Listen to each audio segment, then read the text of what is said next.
American F-35 का गरूर एक दफ़ा फिर ज़मीन बोस।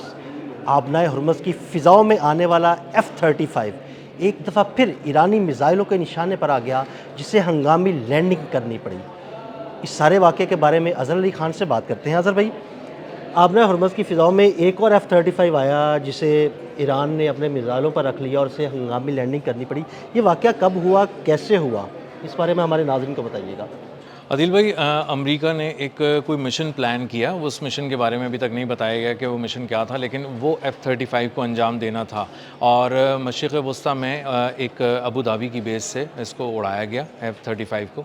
और उस F-35 को जब वो अपने हदफ के करीब कहीं पहुंचा और आबनाए हुर्मुज़ के ऊपर था, तो उसने अचानक 7700 की कॉल देना शुरू की, जो कि एक एमरजेंसी कॉल है। और उसका मतलब ये है कि उसका कम्युनिकेशन जो है वो जैम होना शुरू हो गया है और या उसको निशाना बना दिया गया है, कोई प्रॉब्लम हो गई है। उसने कमांड सेंटर को अपने बताया ज़मीन पे कि मैं एक बहुत मुश्किल में फंस गया हूँ और मैं इससे निकलने की कोशिश कर रहा हूँ। इसकी बहुत ज़्यादा कोई मदद की नहीं जा सकती थी। इसका इंतज़ार करना पड़ा और ये बड़ी मुश्किल से एक जिसे कहते हैं जाल में फंस गया था फ़िज़ाओं में। वो क्या जाल था? वो कोई मिज़ाइल था, वो कोई इलेक्ट्रॉनिक वॉरफेयर था, वो किसी तरह की सैटेलाइट जैमिंग थी, ये नहीं बताया गया। लेकिन बहुत मुश्किल से वो F-35 तैयारा, जो 120 मिलियन डॉलर का होता है और जदीद तरीन है और वो आखिरी है, यानी हाईएस्ट लेवल की कोई टेक्नोलॉजी है अमेरिका के पास, वो बमुश्किल अपनी जान छुड़ाकर वहाँ से भागा है।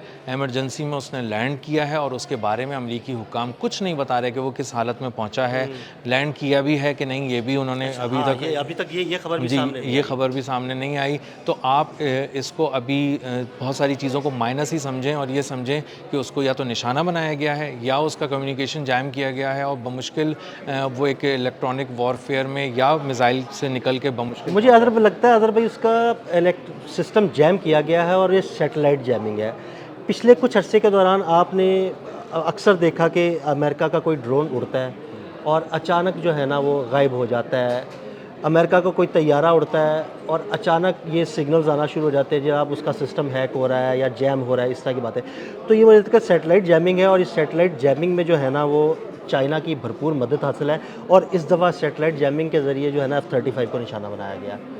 ये अदिल भाई 115 अरब डॉलर की स्टेल्थ टेक्नोलॉजी है और ये बनाई ही इसलिए गई थी कि आप मारना और निशाना बनाना तो बहुत दूर की बात है, आप इसको देख ही नहीं हाँ सकते, जी। आप इसको लॉक नहीं कर सकते। ये दो काम जब आप कर नहीं सकते तो फिर आप इसको निशाना कैसे बनाएंगे? लेकिन ईरान इसको देख रहा है, ईरान इसको लॉक कर रहा है और लॉक करने के बाद इसको कामयाबी से निशाना बना रहा है और एक के बाद एक गिरा भी पहले रहा वो है। निशाना बना चुका है। जी, बिल्कुल। और उसके 2-3 तैयारे कम से कम उन्होंने F-35 तबाह कर दिए हैं और ये बात इतनी तो तकरीबन अमेरिका ने भी मान ली है। और इसका मतलब ये है कि आपने 300-400 मिलियन डॉलर के तो सिर्फ F-35 ही तबाह कर दिए हैं। अब F-35 का मामला ये कि आबनाए हुर्मुज़ पे इतनी कोई शदीद किस्म की जैमिंग है। मुझे लगता है कि कोई खौफनाक किस्म का जाल बिछाया हुआ है, जिसमें कोई तैयारा आता है और उस जाल में फँस जाता है। उस जाल में फँसता है तो आबनाए हुर्मुज़ में गिर जाता है। अदील भाई, मुझे तो ऐसा लगता है कि एक जादू सा बांध दिया गया है वहाँ पे। एक ऐसा जादू है कि उसके अंदर जैसे ही आप दाखिल होते हैं ना, एक अजीब सी कैफियत का शिकार हो जाते हैं। अच्छा, आप 52,000 फुट की बुलंदी पे परवास कर रहे हो तो भी आप फंस जाते हैं, आप लो फ्लाइट कर रहे हो तो भी फंस जाते हैं, आप समंदर पे बहरी जहाज़ लेके जा रहे हो तो आप फंस जाते हैं और वहाँ पे आप किसी किस्म का कोई मिसाइल फायर करते हैं तो वो अपनी जगह पे नहीं पहुँच पाता। तो वहाँ पे कोई बहुत शदीद किस्म की सिग्नल्स कह लें आप आसान ज़बान में, इलेक्ट्रॉनिक वॉरफेयर की एक्टिवेशन कह लें आप थोड़ी सी जदीद ज़बान में, या आप आम आसान अल्फाज में मौत का जाल कह लें, इसको जादू कह लें, कि वहाँ पे जो तैयारा जाता है और वो फंस जाता है। अब इनको F-35 ये भेजते ही इसलिए थे क्योंकि ये वो पकड़ा नहीं जाता था ना। अल्टीमेट टेक्नोलॉजी है और उनको पता था कि ये तो निकल ही जाएगा ना, कहीं से भी जाएगा। लेकिन उन्हें अंदाज़ा ये हुआ है कि उनके 2-3 बहुत जदीद तैयारे जो हैं ना, इस तरह फंस के या तो तबाह हुए हैं या मिस हो गए हैं या बमुश्किल लैंड कर पाएँ। तो आबनाए हुर्मुज़ पे अगर KC-135 रिफ्यूलिंग टैंकर जाएगा तो भी वो गायब हो जाएगा। बिल्कुल ऐसे ही। MQ-4C ट्राइटॉन 240 मिलियन डॉलर का ड्रोन, वो सबसे महंगा अमेरिका की तारीख का, वो गायब हो गया, नीचे आया और गायब हो गया। और इसी तरह अब और F-35 कई आया। MQ-9 drones. MQ-9 की तो झड़ी लगी हुई है, घड़ी लगी हुई है। बिल्कुल। वो जाते हैं, तबाह हो जाते हैं या नीचे आ जाते हैं, गिर जाते हैं, गायब हो वो तो जाते मुझे हैं। लगता है कि MQ-9 का एक पूरा कब्रिस्तान ही अलग बना दिया उन्होंने। बिल्कुल है, उन्होंने बिल्कुल उसकी एक अलग ही उसका डिपार्टमेंट खोल दिया उन्होंने, क्योंकि उनको अंदाज़ा हुआ है कि ये $1 अरब पुरानी फिगर है कि उसके तैयारे तबाह हो गए हैं। उसके बाद भी कोई 5-8 ड्रोन वो गिरा चुके हैं, और हर 2-3 दिन बाद मुझे लगता है ईरानी पासदारान इनकलाब नाश्ते में एक MQ-9 रीपर ड्रोन खाते हैं। बिल्कुल और वो और डोनाल्ड ट्रंप को भी बहुत शौक है कि वो सुबह उठ के पूछते हैं कि भाई MQ-9 रीपर ड्रोन तबाह हुआ कि नहीं, नहीं हुआ तो जल्दी भेजो, एक तबाह कराओ। और वो नहीं रिप्लेस हो पा रहा है, टेक्नोलॉजी के लिहाज से भी रिप्लेस नहीं हो पा रहा है, और प्रोडक्शन की कैपेसिटी के हिसाब से भी नहीं हो पा रहा है, वो बनाए ही नहीं जा रहे। अच्छा मुज़र भाई, मुझे लगता है कि इसमें जो चाइनीज़ बेडू सिस्टम है उसका भी कोई अमल दखल ज़रूर होगा।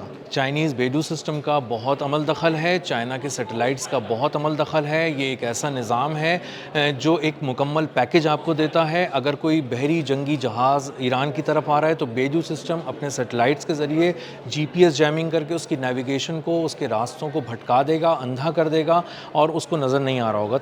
इसके बावजूद कि उसके पास जदीद तरीन टेक्नोलॉजी है देखने की कि समंदर में नेविगेट करके कहाँ जाना है।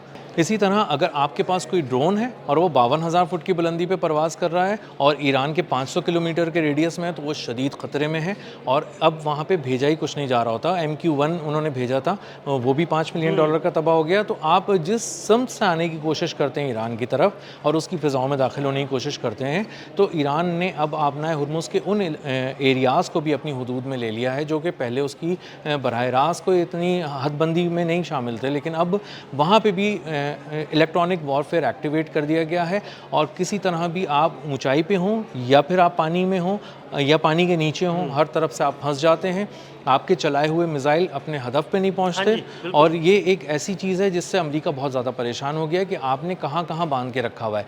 और यही वजह है कि 500 किलोमीटर के रेडियस में आपनाए हुर्मुज़ के अंदर आकर अमेरिका अब तक कोई एडवेंचर नहीं कर पा रहा, इसके बावजूद कि उनका दिल बहुत चाह रहा है कि दुनिया को एक बड़ा स्टंट करके दिखाएं जिसमें वो किसी तरह कामयाब हो जाएं, लेकिन वो स्टंट करना तो बहुत दूर की बात, वो करीब नहीं आ पा रहे। और F-35 जो आज उनका एक रात को उन्होंने भटका दिया और बुरी तरह उसको बांध दिया, और कुछ नहीं पता कि वो तबाह हो गया या उसने लैंडिंग की है, किस हालत में लैंडिंग की है, उसका हाल क्या है, कितना डैमेज हो चुका है वो, और क्या तो उसके पायलट भी महफूज हैं कि नहीं, और क्या वो पहुंचा भी है कि नहीं, इस बारे में कुछ नहीं पता। तो एक F-35 को आप समझें हवा में ही है वो, अभी उसके बारे में कुछ नहीं पता, लेकिन इतना ज़रूर है कि ईरान ने उसको बांध दिया था, शायद उसको निशाना भी बनाया। उसका मुस्तकबिल क्या है अमेरिका अब शायद कभी हाँ, ये मानेगा। खबर थोड़ी देर से बाद सामने आ ज़रूर जाएगी। अच्छा अज़र भाई, मुझे ये बताइए कि तमाम जो टेक्नोलॉजीज़ हैं अमेरिका की, उन सब को जैम कर चुका है ईरान ना, तो अब अमेरिका के पास कोई टेक्नोलॉजी बची भी है कि नहीं?